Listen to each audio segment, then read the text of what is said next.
by the Open Society Foundations. I want to thank Open Society for sponsoring this session.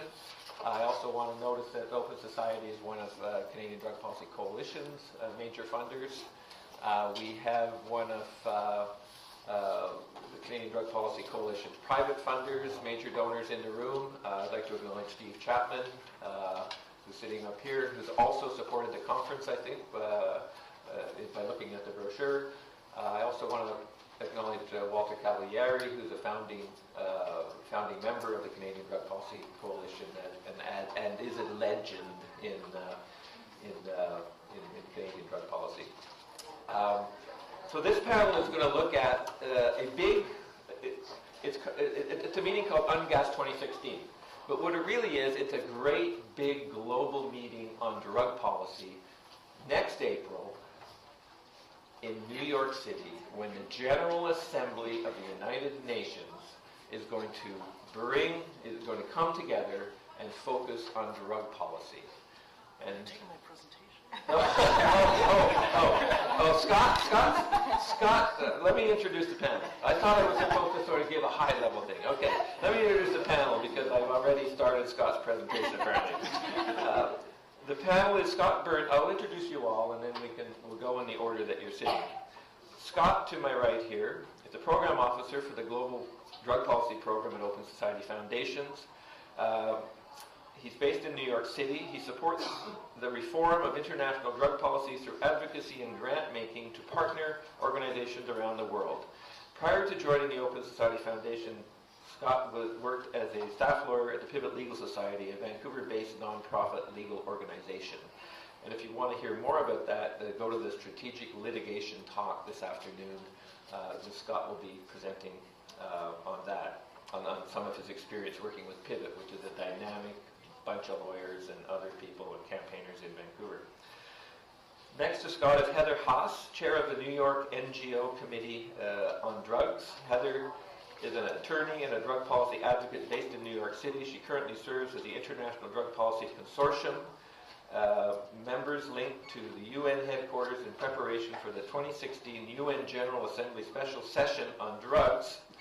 Her work includes interfacing with key missions, UN country missions and UN agencies on drug policy issues, keeping informed about UN activities and processes around the UN special meeting, and disseminating information to the International Drug Policy Consortium membership, which some of our organizations here are members of, with the goal of maximizing the involvement of civil society in the UN, the UNGASS process. Next to her is Ayesha Mian. Did I say her name right? Ayesha. Oh, sorry, that's Nazlee. Sorry, you guys saying the wrong order. Sorry. Next to her is Nazlee Maghsoudi, chair of the board of directors, Canadian Students of Sensible Drug Policy.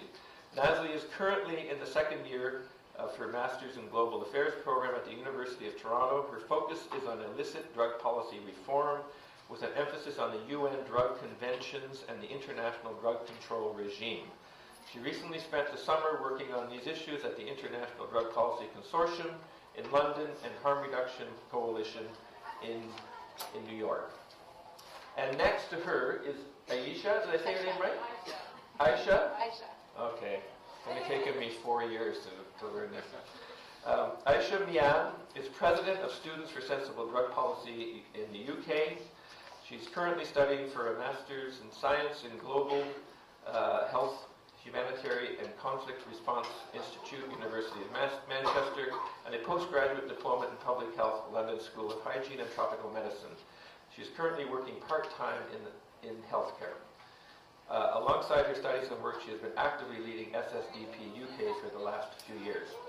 So we welcome our panel to this interesting discussion about the meeting coming up that you're going to hear all about now. And I'll pass it to Scott to start with UNGASS 101. Basically, there's this UNGASS thing, and so I'm hoping to tackle these three areas here. So what the hell is this UNGASS thing? Does it matter? what can we do about it if it does matter? So looking at the timeline outside, I noticed that it ends at UNGASS 2016, so I'm assuming that after April 2016, the drug war ends, we all go home, we're not. So unfortunately, I think I'm going to have to burst your bubble on that. I think probably the drug war will continue on past 2016, so we may want to think a little bit beyond what happens after UNGASS, but anyway, so what is it? So an UNGASS that's a horrible acronym. And I know Don's poked fun at it in the past. It sounds like a digestive disorder or something. But it's an acronym for UN General Assembly Special Session, right? So the General Assembly, they meet every year. That's the assembly in New York where all the nations of the world who are participants at the UN, which is almost all of them, 193 of them, they hold their session in the fall, special sessions where they go outside of that normal calendar to deal with a particular topic.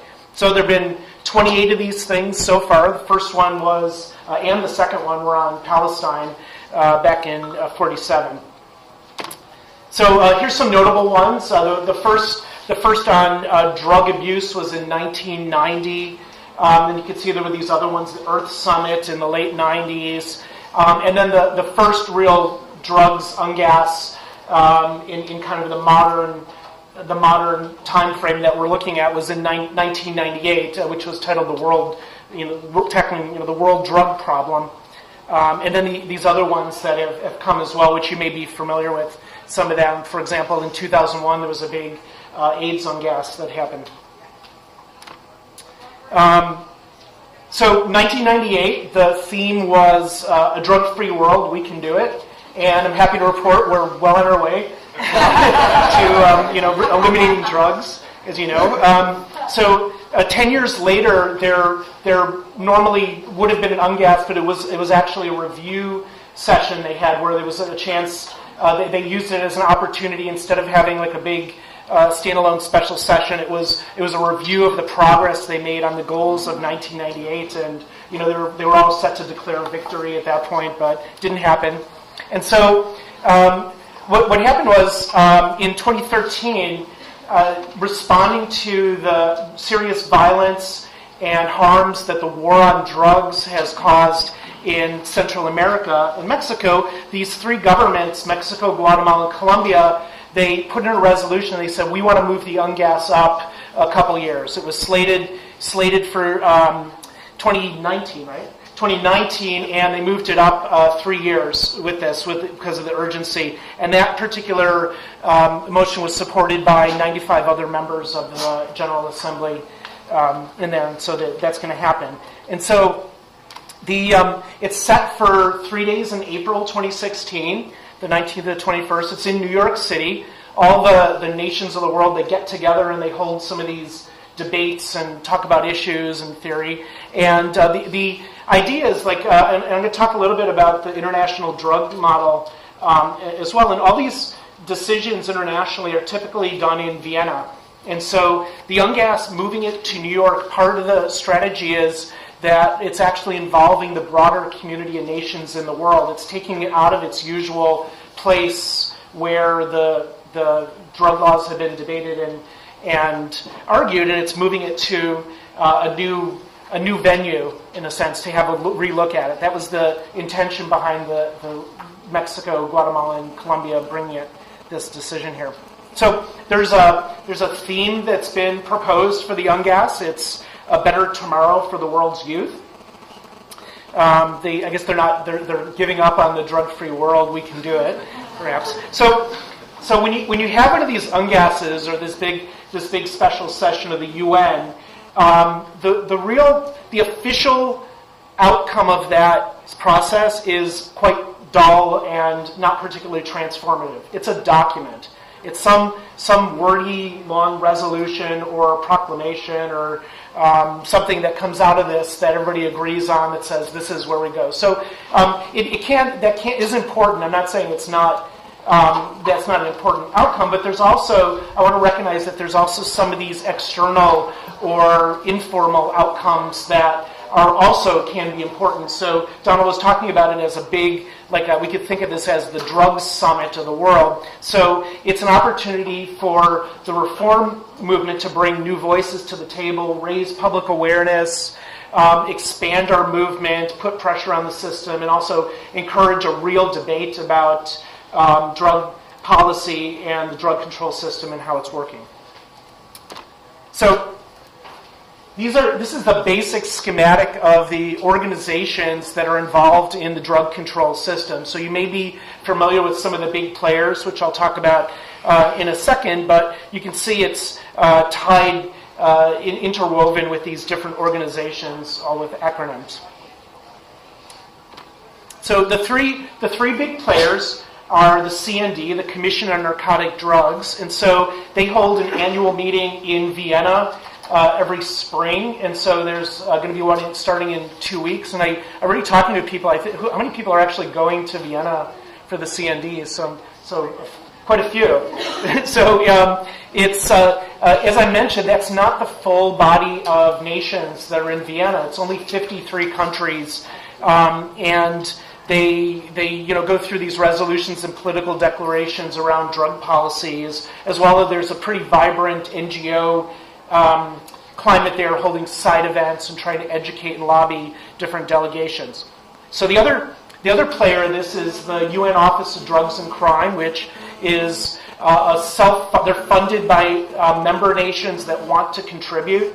So if it's Russia contributing to the UN ODC, they're acting out policies perhaps that might be more in line with that country, or if the U.S. is contributing, or different nations, they are beholden to those governments for their funding. And then there's this other entity, and they're the INCB, the International Narcotics Control Board, which in the actual system, they have a self-appointed role as a guardian or watchdog of the treaties. That's not an official role that's documented anywhere, but that's the role that they've taken on over the years. And so their particular strategy is to name and shame, right? So Vancouver opens up a supervised consumption site. Well, the INCB reacts by naming and shaming Canada as being in breach of the drug conventions, and they need to get in line. They've criticized Netherlands, etc. So, and their other purpose, which is actually a very important purpose, but gets undermined a bit by the system we have, is to allow access for illicit uses of controlled drugs. So that's access to medicines so basically access to drugs for medical and scientific research. And so that's there's an issue now with the drug treaties in partly in the developing world, where people can't get access to drugs that cause pain, for pain relief, like morphine, because of the system we have in place, and because we're so worried people are going to use these drugs for recreational use.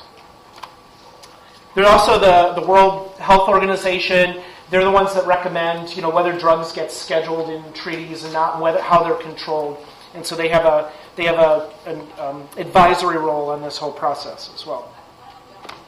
Okay, so Carl Hart pointed out a bit of the back end of how racism and social injustice is being framed today in this case. And I want to go back and say that the international drug control system has its roots in racism. So it began with regulation around opium and morphine targeted at Chinese immigrants and Chinese populations using those. Cocaine was added because it was perceived that blacks used cocaine, and then finally cannabis was targeted at Mexicans in America. And it was the United States that was the principal driver of these policies internationally.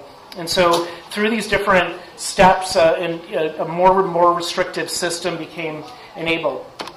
Okay, and these are some of the different images and racist depictions that came about, at the time. And so, marijuana, the assassin of youth, and Negro cocaine fiends are a new Southern menace. It was in the New York Times, actually. Okay, so there are 3 international drug control treaties that drive drive the system. And so people go back to those. They're important because almost every nation in the world that's a party to these treaties has modeled their own domestic drug law on the same system of regulating different activities and then scheduling drugs under it as well. As I said, the treaties are basically rules that restrict actions, for example, possession or trafficking or production, and then the substances are put into different schedules based on their perceived harm and also their perceived medical and scientific utility. And I say perceived because drugs like cannabis are lumped in together with cocaine and heroin, and in the same way, without really a respect for, one might be less harmful than another. I just want to highlight, there's a big, talk about scheduling, there's a big debate going to be happening at the Commission on Narcotic Drugs meeting in a couple weeks around the scheduling of ketamine, which is used as, it's termed as like the poor man's anesthetic in the developing world. And so there's a movement by China to have this thing scheduled against the recommendation of the World Health Organization. That the treaties are non-self-executing, it just means that nations that are parties to these, they have to actually pass their own domestic laws to get them done. You're going to poke me when I'm out of time, right? Okay. I can go forever. So are the treaties enforceable? So under international law, we've already said like the INCB is this naming and shaming type of practice. That's about the end of the tools. So other than the shame and international political pressure, there's not much one nation can do against another. So in this situation, though, the United States has been the biggest treaty enforcer to date. And so they're the ones that say, if you're not cracking down on drug use in your country and eradicating fields, we're going to cut aid, we're going to use our full weight and political pressure on you to do that. And so by that, there's actually been quite a bit of compliance over the years of these treaties. So generally there's kind of recognized that there's allowed or gray activities, for example, non-enforcement of the drug law like the Netherlands does, full decriminalization like Portugal has done, medicalization, for example, things like heroin-assisted treatment or injection sites, and then also like harm reduction measures, which I'll talk about in the next slide. It's pretty clear under the treaties that what's not allowed are outright legalization for recreational use. Okay? So harm reduction, things like naloxone, overdose prevention, heroin prescription. According to the INCB, not allowed are things like safe injection facilities. So there's actually a legal debate about it, whether that's medical or not. And then also things like pill testing. Okay, so over the years, nations have pushed the boundaries of the treaties a bit. So Netherlands has a policy of non-enforcement, which I'm going to call like de facto decriminalization of possession. What they've done is it's still a crime on their books. They just don't do anything about it. So it's the same as, you go to Vancouver, it's kind of the same situation where, people are consuming particularly cannabis without repercussion because the police just aren't going to be bothered by it. Bolivia, in 2012, they actually pulled out of the treaties, and then they entered a year later with a reservation that said, you know what, we're going to take part of these treaties prohibiting things, but we want to allow for indigenous consumption of chewing coca leaf. Uruguay, first nation to actually legalize cannabis for recreational use in 2014. Okay, thank you. I can do that. And then we know about Colorado and Washington in 2012, and then Alaska, Oregon, and the city of Washington, D.C. I just want to note that it's still a federal offense to consume in these places, but again, it's a policy of non-enforcement that's going on. And so the U.S., the federal response of the U.S. to these things have been, the first was Eric Holder's statement. It was a trust but verify to the legalization of cannabis in Colorado and Washington. And they listed these 8 priorities they want to focus on, make sure we're not allowing minors to consume, prevent it from going over the border to Nebraska, or we'll get sued. So that's actually happening. Nebraska is suing the federal government now. And then like no drug driving, etc., things like that. And then recently, last fall, there was this new thing, the Brownfield Doctrine, that came out, which said, had these 4 points. It said, treaties are great. We want to respect the integrity of the treaty. No need to talk about reform at the UNGASS. Let's hold our ears. We don't see anything here. But we're going to now allow for flexible interpretation of these treaties and recognize that they allow us to tolerate this climate of experimentation.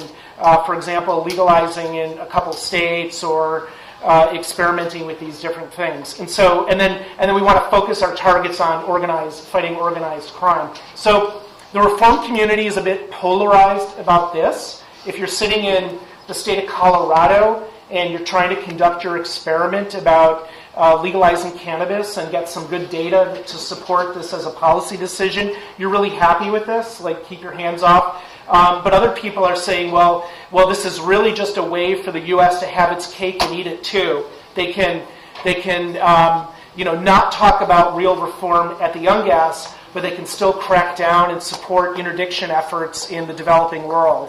And so it's this ongoing debate in our movement about what that actually means and what's going to result from that. And we have some civil society asks, and these are just general, organizations have individual ones that go further or less, but here's just an idea of some of the things we want to get out of the UNGASS. So we want to recognize the system's broken, needs some reform. As we talked about last night, we want to flip the discussion of metrics, as Dan Werb talked about. Flip the discussion of metrics from things like seizures and arrests and kilograms to the real outcomes that we're looking for: health, human rights, access to medicines, things like that. And we want to eliminate the death penalty for drug-related offenses, which is still going on in several countries in the world. And let's have decriminalization of small-scale decriminalization of use. And then this is somewhat radical, but we actually want to decriminalize small-scale transit and even production of people who are growing coca leaf or opium as a situation of their own impoverished conditions.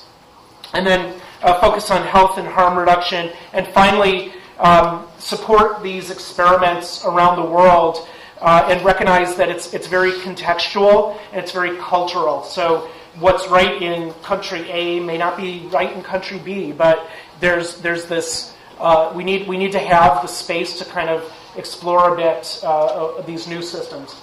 And my last slide. So, okay. So what can you do about it?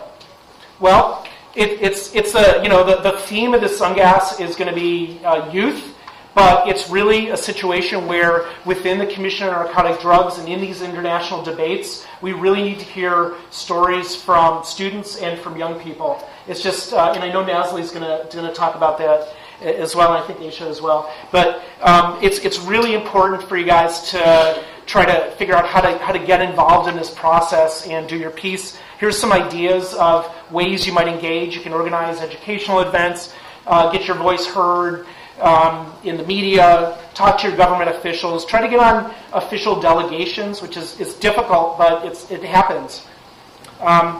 Join international coalitions, take part in global activities, which I think will be talked on down the line as well. Thank you.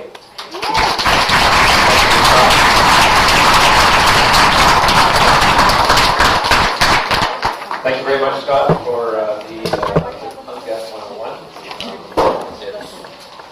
It's a really important meeting that we have to make the best of the process that we can.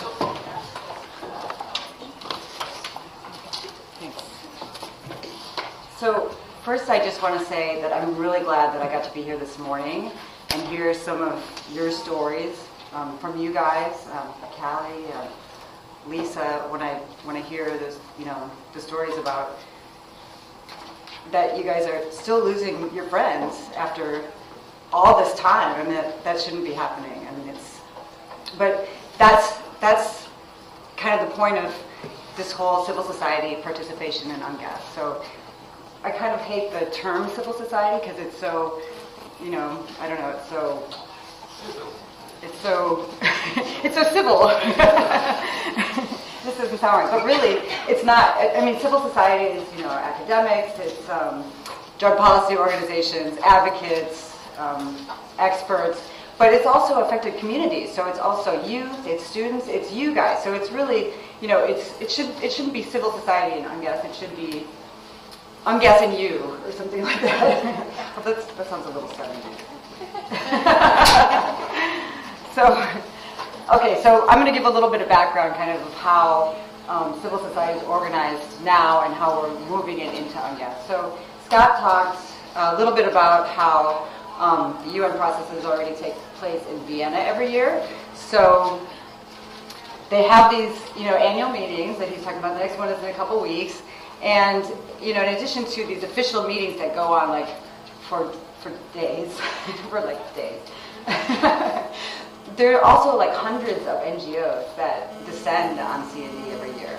And, they meet with delegates in the margins, they try and influence policy, they meet each other. That's where I met Nazlee. I think that's where I met Donald. So it's a kind of a networking thing too. They also, they put on demonstrations, side events.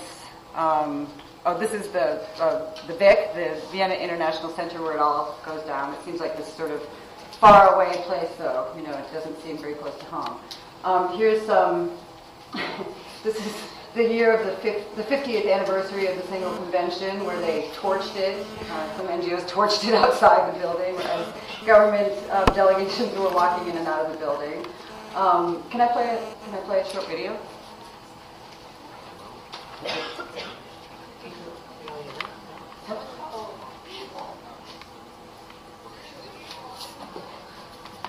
Yeah.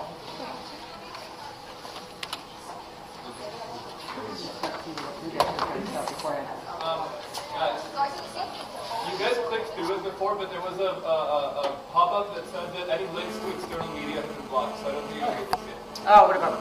So, but you should Google this because it is so funny. It is the Hungarian Civil Liberties Union. They did this great demonstration outside the UN with these fake drug lords, throwing money around, drinking champagne, and when the governmental delegations would walk in, they would say, "Thank you for making us more money." Go back to PowerPoint. Click enable content at the top. Oh, okay, cool. That should be it. Yay! Thanks for your help, guys. Yeah, thank you. You're wrong. We're on the lead for it. Sorry. You're fired. That video elsewhere. It is. You can After hours? Search for it. Sorry, guys.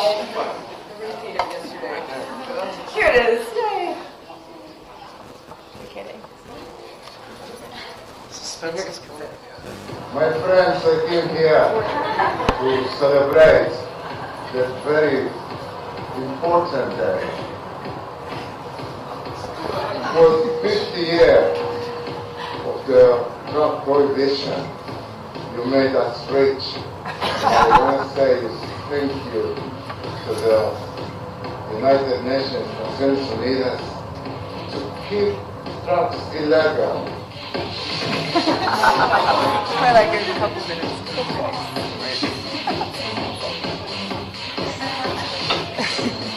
It was like in front of the UN, the opening day.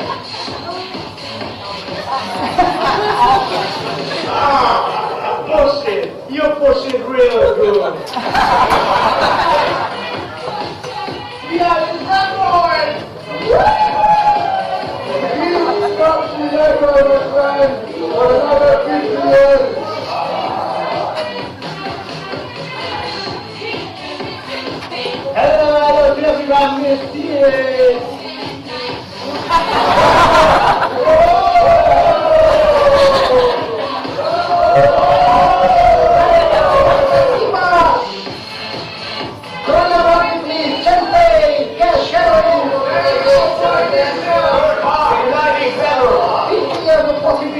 Nice business for us.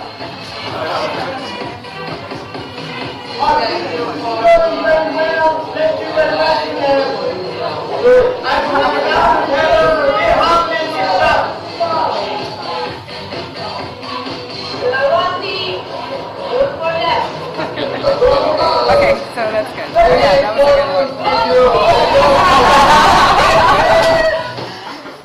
So we'll play the rest of it during the break. Because it's worth it, really. Okay, so other stuff happens. So this is Evo Morales with his coca leaf products. We get to have informal dialogues with the INCB president. This is the year that someone challenged him because this is when INCB used to say that they will not go outside their mandate to criticize countries that impose the death penalty for drug offenses. That has since changed, and he is no longer alive. That's true, actually. So before anybody says, well, what's the point? Like, why are you even trying to influence the UN, stuff? Why does it really matter at all? There's been a lot of progress made over the past 10 years, especially, I think, in harm reduction. I mean, sort of before our eyes, we've seen things change. So one of the things is that I say the collective we, and this is people way before my time, have been able to influence soft law. That means the resolutions that they pass at the CND every year. There was an important one on overdose prevention a couple of years ago. There have been several on HIV/AIDS, syringe exchange, other harm reduction measures. We've also been able to influence things like the model drug law that Scott was talking about. That is basically the model that all countries use in their drug laws that are based on the conventions. But I mean, we've gotten a lot of great language on human rights and public health and harm reduction in that document. So that's something that reverberates around the world. So also at CND, there's been a lot more acceptance of harm reduction measures. Decriminalization used to be just completely out of the question maybe 5 years ago, and now it's kind of a catchphrase almost. And I think the most important thing is that overall there's just been a change in the dialogue towards public health and human rights. And especially, like I was just talking about, the INCB now comes out and denounces the death penalty for drug offenses. And in the past, they would never do that. So some of the, obviously there are a lot of drawbacks of having everything in Vienna, which is why many are trying to bring that process here not here, but over, across the pond to New York in an attempt to sort of broaden the debate.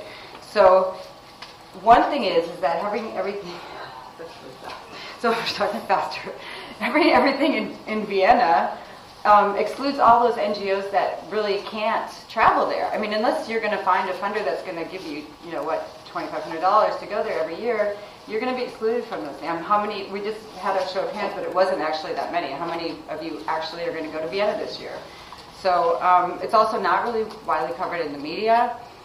And sort of the official participation is led by the Vienna NGO committee right now, who are, they're very nice people, but they're the sort of the status quo side. So they represent kind of the conservative branch, and that's they sort of have in the past sort of controlled the access to UN events. So now that the UNGASS is coming to New York, with the idea of the balance between New York and Vienna, and that has become kind of symbolic for the balance between conservative Vienna and theoretically broad and wide-ranging discussion happening in New York. I don't know how true that is, but I think it's that's sort of what is behind this. Let's bring it to New York and have a new set of people take a look at it. And of course, that would mean engaging other UN agencies and broadening the participation of civil society. So that's where the New York NGO Committee comes in. We are sort of one of the substantive committees under the UN, it has kind of a strange history because it's a really old committee, but it had completely gone dormant, frankly, because nothing ever happens in New York around drugs. So when we found out that this committee had existed, we sought out the members, many of whom had died, and the last one we found, who's a brilliant woman, she's 93 years old, so she helped us sort of reinvigorate this committee. So we brought it back from the dead. It's now this, I would say, thriving committee, 65 members around the world. There's a 10-member executive committee. Donald is on it. And really, it's got a real public health, human rights focus. So I would say it's kind of the progressive arm of the two committees. So beyond that, we had to figure out how to really organize around UNGASS. And so we came up with, after looking at all these other the other high-level meetings that Scott was talking about, HIV/AIDS, non-communicable diseases, indigenous cultures, migration, and we discovered that everybody is using something called the Civil Society Task Force. So we have put that together now, and there are 31 members with the idea, well, there's 2 from every one of 9 regions, and then there's 9 affected communities, global voices, and one of which is youth. So these civil society members are not the ones that are supposed to be the experts. They're the ones that are bringing speakers in and other participants in, collecting best practices, collecting experiences, talking to the people in their networks. So that's sort of where you guys come in. So there is going to be a major emphasis on youth at UNGASS. These are the voices that they are interested in hearing from. So there's going to be a big effort to bring you guys in, bring your experiences, your voices. Traditionally, when they say youth, frankly, it's code for zero tolerance for drugs because we have to protect our youth. But we need all voices. We need the ones, we need the names on the board. We need all the experiences. Everybody who's had any experience with drugs, harmed by drug policy, drugs, drug use, or not harmed, or happy with it. I think I'm going to end there because I think I'm running out of time, right? I mean, you can. Okay, good. Somebody closing. Yeah, this is actually, I'm almost at the end anyway. So, okay, so here's like just a little bit of a roadmap coming up to UNGASS. So there is C&D in a couple weeks.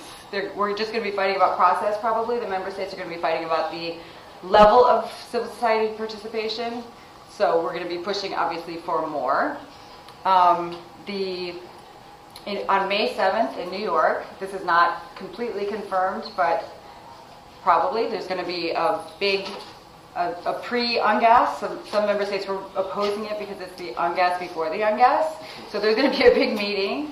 There will probably be civil society events, some speakers definitely from the youth community, and we're going to try and make it as big as possible, basically.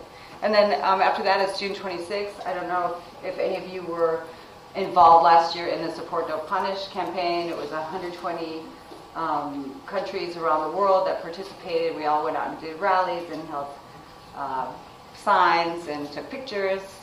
So that's going to be big again this year.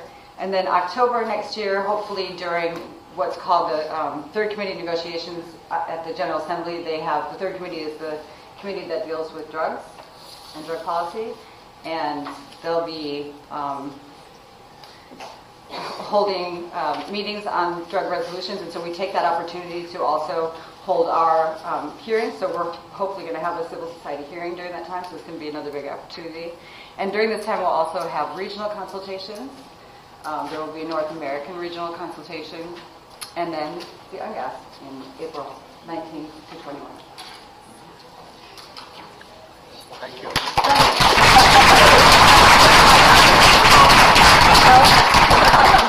Close. You were very close to time. Good, thank you. So thank you very much, Heather. As you can see, it's a complex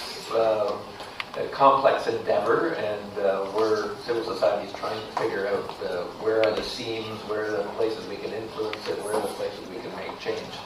So there are these structures available. We're ready? Okay, Nazlee, why don't you take it away? Sure. Hello. Okay, thank you so much. That was a really good introduction to the types of things we're going to be talking about in the context of youth involvement in the UNGASS. So that essentially means advocacy, mobilization, what can youth do to be involved both in the UN and outside of the UN. There'll be 4 subtopics we'll be covering. 1, why it's important. 2, how they can be involved inside the UN. 3, how they can be involved outside the UN. And 4, challenges that are associated with both of those things. So if we can go to the first slide. Oh, we're there. Great. So the importance of youth involvement in the UNGASS, that's something that essentially it's the same reason why youth involvement in drug policy advocacy in general is needed. So we're all gathered here at this conference. We know that to a significant extent, youth are not, the best interests of youth currently are not served by the drug policies that we have in place. Whether you look at harm reduction and how it's not possible, harm reduction initiatives, although some exist in places, like we have TRIP project in Toronto, they're not able to scale up to the extent they want to because of domestic policies. Other elements, like treatment, for example, we know that youth-targeted treatment is few and far between, and that really poses a challenge for youth that do have problems with substances and don't want to go to somewhere where it's only adults. And we see the same thing with enforcement, mandatory minimums, all of these different things where it doesn't serve the best interest of youth. But the irony is that all of this is done with youth in mind. It's to protect the youth. These policies are meant for us. And that's the same thing at the international stage. So if I can take your attention to the screen here, these are 2 documents that were produced by the UN, one from 2009, a political declaration, and one from 2014, just last year when we had a review, a 5-year review of this document. And they have the exact same, this is sort of very close to the top, so it's like the preamble. And as you can see, italicized within the bold, in particular youth, always youth. And that's why it's so important for us, perhaps if I can generalize about our situation, youth that disagree with the current approaches taken, that have perhaps contradictory opinions to those that are recycled within the UN voices. And that's why we need to be there, because it's done for us and it's not working. So I'll pass it off. Ayesha. So yeah, I think already a lot of what's been mentioned is focused on youth, which is pretty much my bit I was going to say right now. So yeah, like as we know, the slogan is achieving a better world for tomorrow's youth. So obviously that's the ultimate think of the children's statement. And we know that the UNODC have tried to honor this by setting up a youth initiative. Its essential mission is to empower and connect youth from around the globe to become active in their schools, communities, and youth groups for the prevention of substance abuse. And we can see very much so, it's going to be very much around abuse prevention, a very set, similar dialogue to what we're very used to, very common kind of anti-drug sort of measures that they're going to have. But it does show that they want to include youth. Everything is around youth, and we need to make sure that we are going to be there to challenge what their youth are going to say versus what the other side of the youth kind of spectrum of our perspective is going to say. Great, so you can take us to the next slide. So we wanted to express some ideas, strategies, tactics that we have for how youth can be involved within the UN. So overarchingly, all of these strategies are about ensuring that the youth voice, the perhaps contradictory youth voice here, or to the other youth that are there, that voice is heard. That's essentially what all these strategies are about. And I'll say as well that it's not just a CSSDP initiative, it's not just a YODA initiative or an SSDP UK initiative. A lot of the youth organizations around drug policy reform, we collaborate on an international organizing committee, and we really strive to make a stronger link, make our voice as strong as possible by working together and building up our network and working with all the other youth in the world that have the same sort of mandate in mind. So I have 4 ways that we have been striving to influence inside the UN, ensuring the voice of youth is heard. So the first way is fundamentally going to the Commission on Narcotic Drugs. Heather mentioned that meeting. We show up every year. We hold side events. So we had an event last year, and this year similarly titled, it's called Protecting Youth from Drug Policy instead of Protecting Youth from Drugs. So we'll have that event, and we'll say our opinion and keep being very persistent about presenting the fact that prohibition is not working to protect the best interests of the youth that we see in our organization. Also, while we're at the UN, we bring publications. This year, something that I believe both Scott and Heather alluded to is the need to bring in stories. So we have something called the Drug War Stories that we're trying to collect. And really the objective of that is to show some of the stories around youth who have been harmed by drug policy rather than youth who have been harmed just by drugs. And maybe there's some overlap there, but really it's youth who spent time in prison instead of school, youth who couldn't find treatment that was adequate. And by bringing those voices that perhaps wouldn't be heard otherwise, we hope to have some sort of influence, indirectly likely, on those that are present by showing them these are the stories and this is another perspective that's missing at this meeting. And we also meet with delegations. We try and influence, like CSSDP met with the Canadian delegation last year. We'll do that again. So really showing up at the meeting and trying to be actively engaged in pushing the youth voice. Another way that we do try to ensure the youth voice is heard at the UN level is ensure that we are a member of those civil society committees that Heather mentioned. So the New York NGOC, the New York NGO Committee on Drugs, and the Vienna NGO Committee on Drugs, perhaps even more importantly, the latter because of its more conservative stance, making sure that our voices are there, because these are the bodies that are the official liaison between civil society and the United Nations. So if we want to ensure that the youth voice is heard, we need to be on those bodies. We need to be actively engaged in those bodies. Another one that Heather also mentioned was representation on the Civil Society Task Force. So that is actually, I wanted to draw attention to, that's a direct outcome of the International Organizing Committee. We're like, effective populations, one of them has to be youth. And we got that. That was great. So just making sure that we're always at the table. And another one that we try to do is try to infiltrate the UN ODC Youth Initiative, which Ayesha mentioned.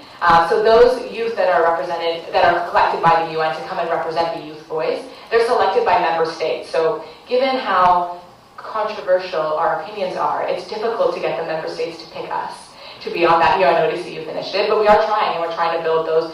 As more space opens up in drug policy and reform becomes more part of the dialogue and more accepted that we need to move away from our current drug policies, perhaps in the next CND at UNGASS, the one afterwards, some of our membership can be part of that UN ODC Youth Initiative and representing that official UN youth voice. And I'll add just the final word on what we're doing inside the UN to bring the youth voice to the table. And the idea is that these 4 strategies that I mentioned, they're part of a larger strategy. So our goal is not to just show up with the UN once a year, do our side event, bring some publication, and then that's it. Really, it's part of a larger strategy where that is perhaps the climax or a peak in our orchestrated efforts throughout everything that we do. And that really speaks directly to what we call the outside game. So it's what can youth do, what can we do outside of the UN to influence UN level drug policy. And that is, I should stop after that. So yeah, so as Nazlee's kind of covered what we would do, the process is, you want to? Next slide. Oh, that's good. Okay. Outside the UN, there's going to be a number of things that we're going to have to do. So the main thing is obviously informing young people what is the UN, what is the UNGASS, and you'd be surprised at how little many young people still know. People barely know what the CND is, let alone what the UNGASS is. People are not very well aware of these, the high-level political sort of all of that kind of agenda, all these kind of meetings. It's very foreign, like a whole different sort of world to what most people on the ground are familiar with or even have any links to. So the way we're going to do this, we're going to act as sort of like knowledge translators, knowledge brokers. So with our involvement, on these committees, we then want to come back to our memberships and we want to keep them informed and make them understand what is going on. So we can do this through presentations, doing panel discussions like this, reports, blogging, these sort of things. And we essentially just really want to make sure that people understand what is the applicability of what is going on at the UNGASS with our day-to-day lives and with what we are experiencing here on the ground and our own, the relevance of it to young people. So we're just hoping that as long as we can keep everyone informed and keep it applicable to their interests, then young people will be interested in then in turn going to the UNGASS, finding out more, and essentially mobilizing around the UNGASS and its proceedings. So what we would want to essentially do to translate the knowledge into action is, by doing things like bringing young people by the busloads to New York for when the UNGASS is going to happen. We want to be engaging with politicians and leaders, delegations like that Nazlee's already mentioned, and really make sure that they understand that we are a strong voice. We do represent young people. We are a valid voice there to counteract what they might expect from their, I don't want to say cronies, but what they're going to set up with their little puppets, their little young people puppets. At their youth initiative, I'm just going to cuss it out, I don't even care. Yeah, so, we want to, another thing as well that we need to do, I think Scott already mentioned, there's always no coverage about this in the CND. About the CND or the UNGASS in the media. Even last year, there's like literally nothing. Like even last year, the magical Russell Brand, he turned up to do a press conference, and there was barely anyone there, first of all, and the press had no questions. They was like, what the hell? They had no questions. Russell Brand coming, flouncing in, doing his little bit, and it was surprising. It was like Graham and Lisa that in the end managed to ask him questions, and it was seriously at the end, my face was standing there like, so what? Nobody, we're at the press conference and there's no more questions, like what? And then when you see the coverage as well following up, it was like barely anything. It barely said anything about what was even said there. Completely out of context. It was literally just, oh, look at Russell Brand just happened to turn up at this thing. What's the point?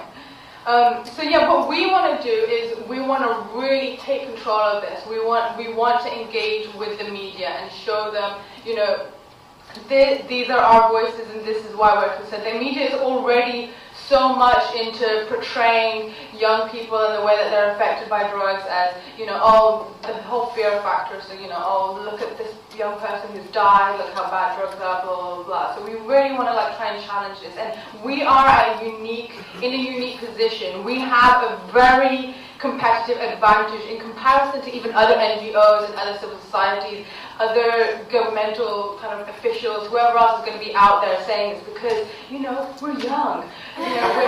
We can do what we want. We have that freedom to express ourselves in new and innovative ways. We understand technology. We know what the internet is. We can really use all of this to our advantage, and we should be using it to our advantage. We have no excuse not to. We are at the forefront of all of this, so we need to really be taking ownership of it and driving all of this. Come on, look at Vice. Look at how much they dominate this.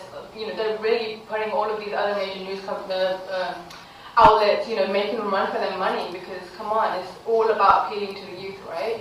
So we need to be more bold in our actions and, really try and make this, a significant part of any political agenda. That's our responsibility to do this.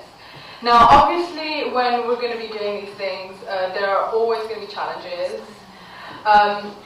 So there are always problems inherent to working as a youth organization.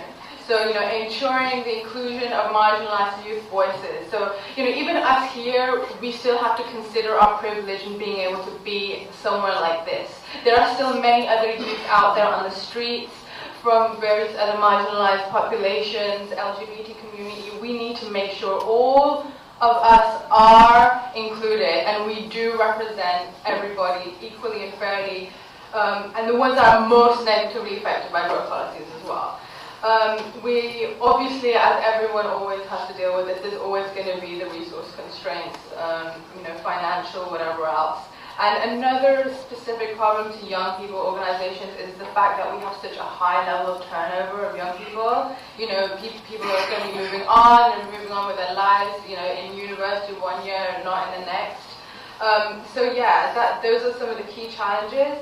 And another one I just wanted to really quickly kind of mention is the stigma and challenges of just being a young person in itself. We're seen as being naive, we don't know what we're talking about, you have no experience, and even all of these initiatives is very much so, in appearance, it's paying lip service. So, we want to make sure that, we are informed, we are on these committees, we do know what we're talking about, we're here, we're at the important events, and, we will make our voice heard in unison with everybody else. So yeah, we're not just here for show, we're here because we mean business.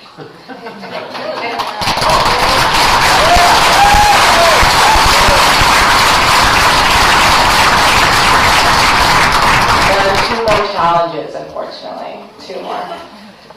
The last 2 that I'll mention, one is one that we really, I think, covered last night in this room for those that were present.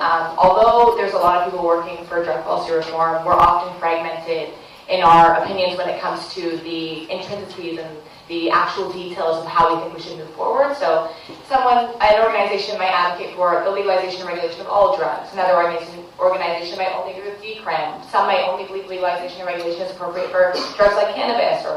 So really, that is something that we really face as a movement, and youth organizations face as well, as the UNGASS approaches, and we need to mobilize and we need to have our message as strong as possible, this difficulty of working together when we disagree on the details of the policies. But we need to remember that the overarching thing, we all agree that prohibition has failed, and that is our message. That is the message that we need to make sure is heard at the UNGASS.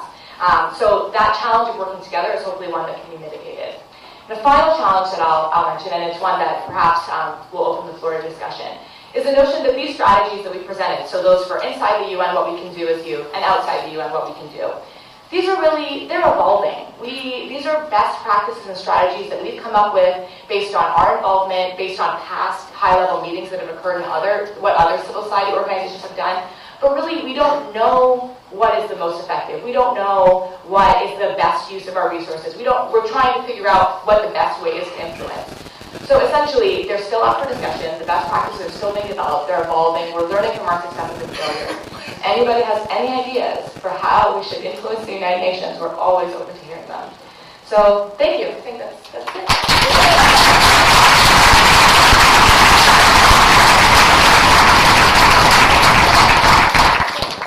We didn't quite work up to the fever pitch of Carl Hart, but I think that was pretty exciting. You got going there near the end. I just want, before we open it up, I just want to add that this is particularly an important topic for us here in Canada, because the governments send their delegation. So our delegation will be in Vienna 10 days from now, representing the position of the Canadian government. And it's been pretty grim the last few years going there, hearing our government, or not hearing our government say anything about the death penalty for drug offenses, or hearing our government oppose the words harm and reduction beside each other in resolutions. So what's coming up, as we know, there's an election in this year, and we think in October 19th, possibly, maybe earlier, but we'll have a new government. So,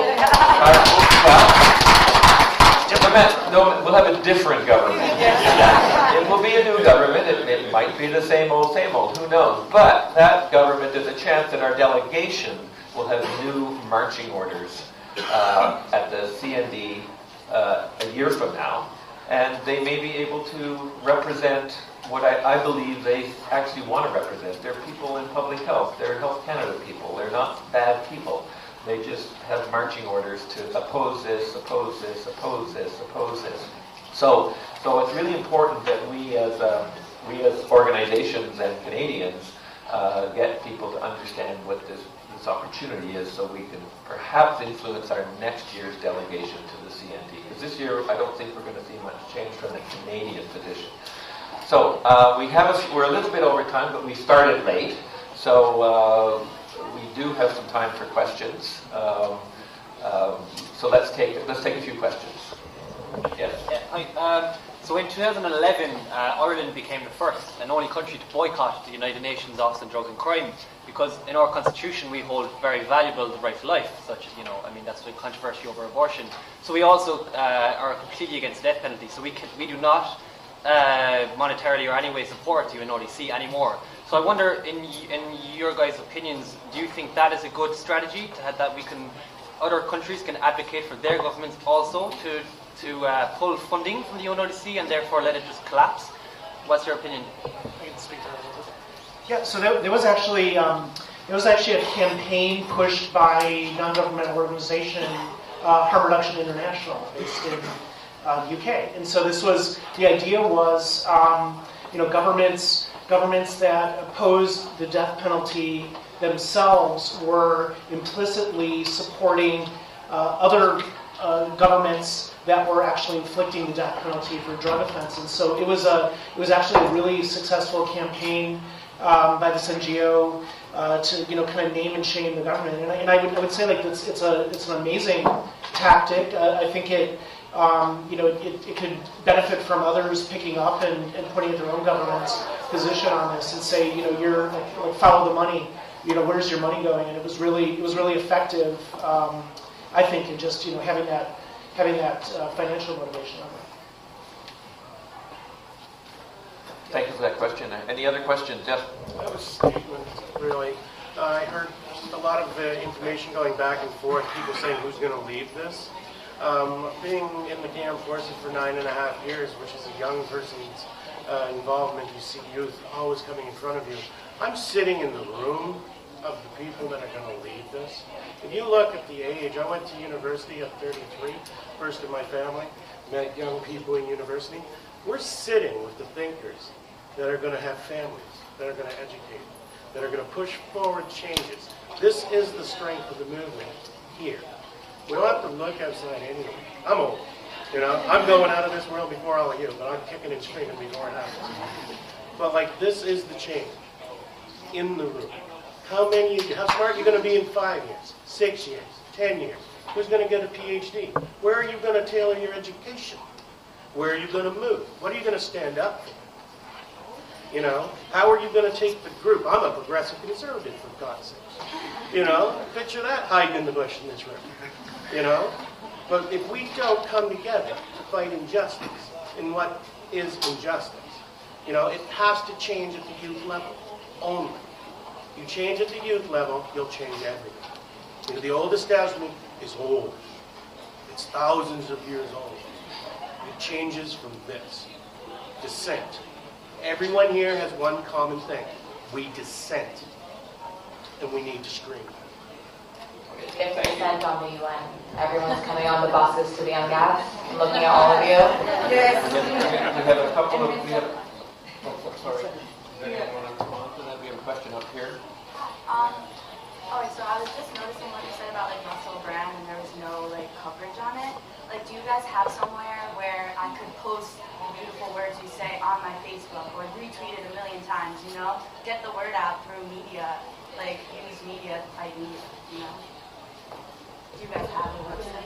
Yeah, no, we do use our own platform. So for example, when we go to the Commission on Narcotic Drugs, we live blog about it every day. We produce our own unique voice and we produce our own publications, right? So we act as our own media because no one's covering what we're doing. But I think really the point we're trying to make is engaging others, like the New York Times, engaging Toronto Star, engaging them. But yeah, we are always publishing stuff on our own website and really overloading your social media streams, I think, with it. But even today, we'll be writing a blog post on this session. Alex will be. But yeah, I think just follow our website and stuff. But we're always looking for new voices if you want to. CSSDP.org. But then there's also the other websites of the organizations in the International Organizing Committee that are youth working on these issues. So go to SSDP.org and SSDP.com. SSDP.org. Yeah. There's also the CNDblog.org as well. Lots of sources. Can we but we can write them down for you. Can we write those down on the timeline maybe? We'll put it in the blog post tonight on our website. Okay. So I also want to add, it's in the works now. So in January we had a meeting in New York of many of the international organizations that have a big part of their strategy focusing on the UNGASS.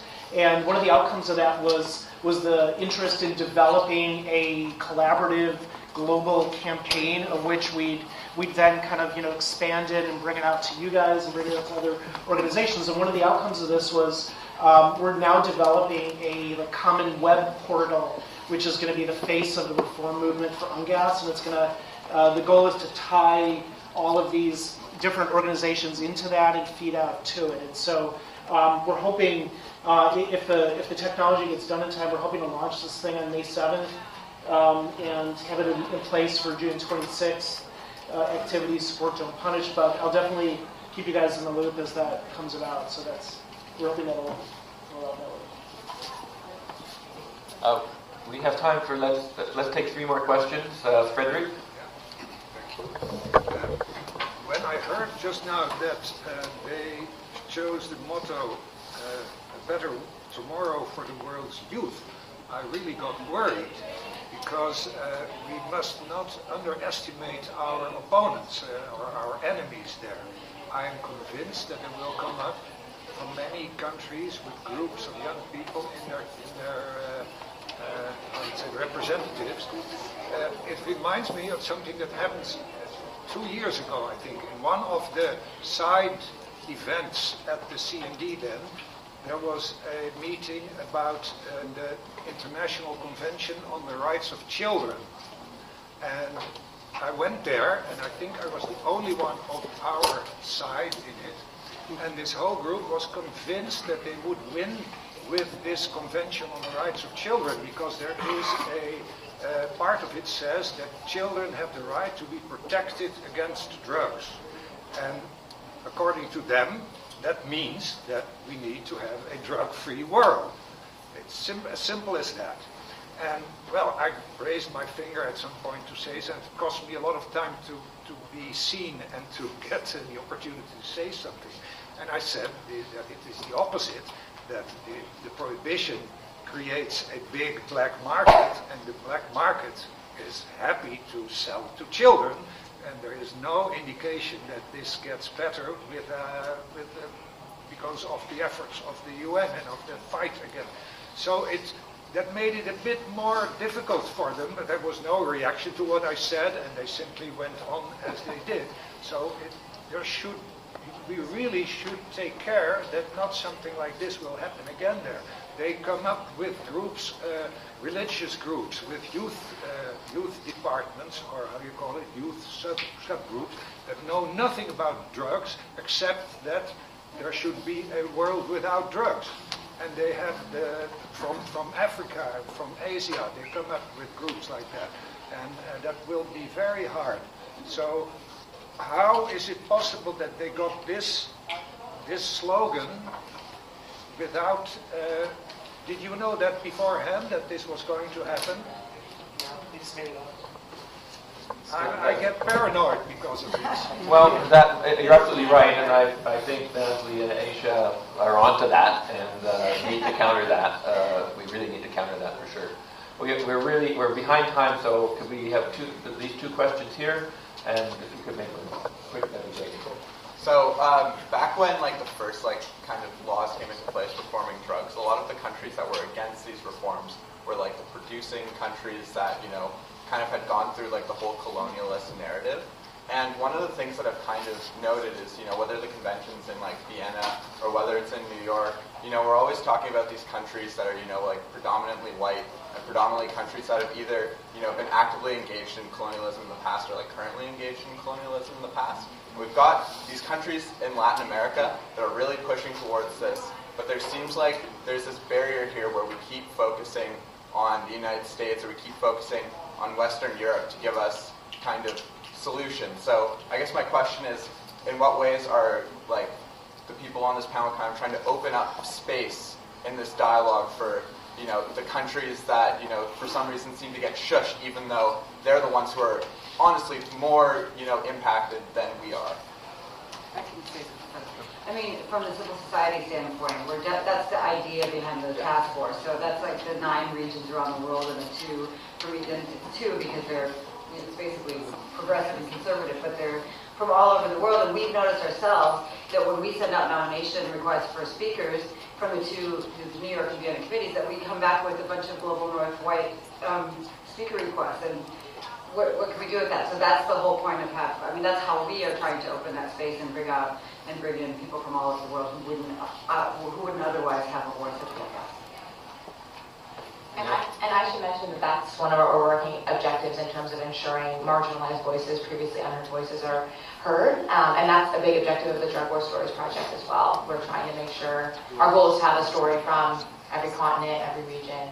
So we're trying, doing our best. Yeah, make sure you spread the word about that. We want as many stories as possible. Well, I was just going to say, like, one of the, I talked a bit about the dynamic of, moving the thing out of Vienna to New York. And so, if you look at the 53 nations that show up to the Commission on Narcotic Drugs and basically set the tone on drug policy all the other times when it's not the UNGASS, it's actually really tipped towards a certain perspective. So they do have regional representation, but there's only a handful of African nations there. And so the idea of like just moving the venue to New York and really trying to work on things like getting African Union nations in a position to speak up and have a policy, or working generally with the Global South on these kinds of things is a step towards the open debate. One more last question. Yeah, really quick, actually, a good wrap-up question. So I think that what a lot of us can agree upon is that we're really going to see, maybe not the end of war on drugs, but we're going to see the beginning of the end once the treaties are actually reformed and rewritten to an extent. And with respect to the fact that the United States is making it very difficult to have that dialogue happen at UNGASS in 2016, when do you guys think is the appropriate timeline to consider treaty reform, if not in 2016, then in the future, as you said, because the war on drugs is going to be over on gas, and certainly not going to be over until the treaties are reformed.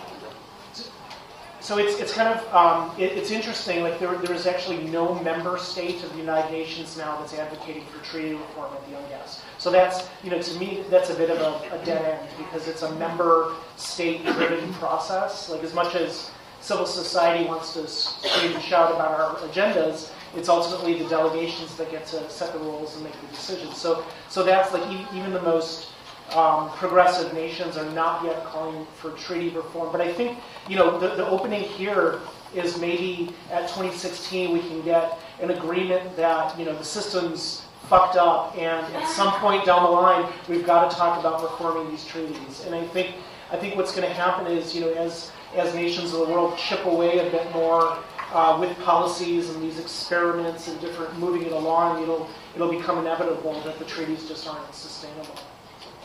One quick thing to that. And my organization, International Drug Policy Consortium, also has a set of asks, and one of them is that we have a treaty expert committee, a review committee, set up before UNGASS. I don't know if that's going to happen, but before UNGASS or at the UNGASS, at least acknowledge the fact that there should be a convening of an expert committee to review the issue of whether or not it needs to be changed. Yeah. So I think it's important to acknowledge that although treaty reform is not politically feasible to happen at the UNGASS or probably before 2019, which is the next major meeting, there is a lot that we can do even without the reform, right? And interpretation of flexibility, like in the Brownfield Doctrine has in the US, that can open up space. So there is a lot of resistance to actually amending a treaty, creating a new single convention. Like that probably won't happen. But in reality, we can still shift the framework and refocus some of the dialogue that's happening in the UN without doing that, which is good for us. So.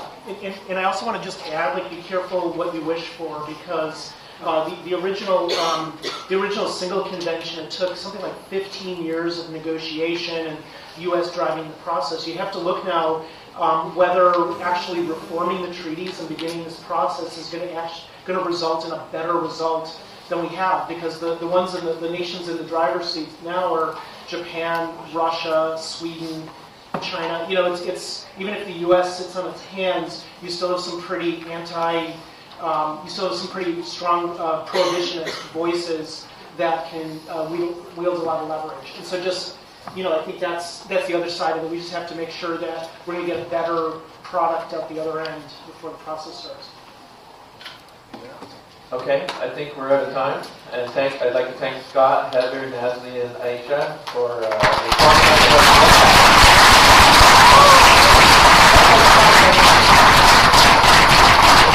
before we break for lunch, we're running a little bit behind, so lunch will be 1 to 1:45. We want to let you all know that we're honored to have Nation Builders here today to give us a workshop. So we're having a lunch and learn in here. If you're interested in learning more about Nation Builder, it's an online website that you can use to organize for drug policy reform and other political causes. I want to thank OSF as well for sponsoring this panel. And also let you all know that as young people who are impacted by the war on drugs, we need our voices to be heard at the United Nations. So SSDP, SSDP UK, Ireland, CSSDP, we are all collaborating together to bring your voices to the United Nations next month. So if you go to CSSDP.org, you will see the Drug War Story Project that we are all collaborating on. We translated this call for stories into French and Spanish as well. So if you could all share the Drug War Stories Project through your networks, these stories will be told at the UN. So we appreciate your contribution. So thank you, everyone.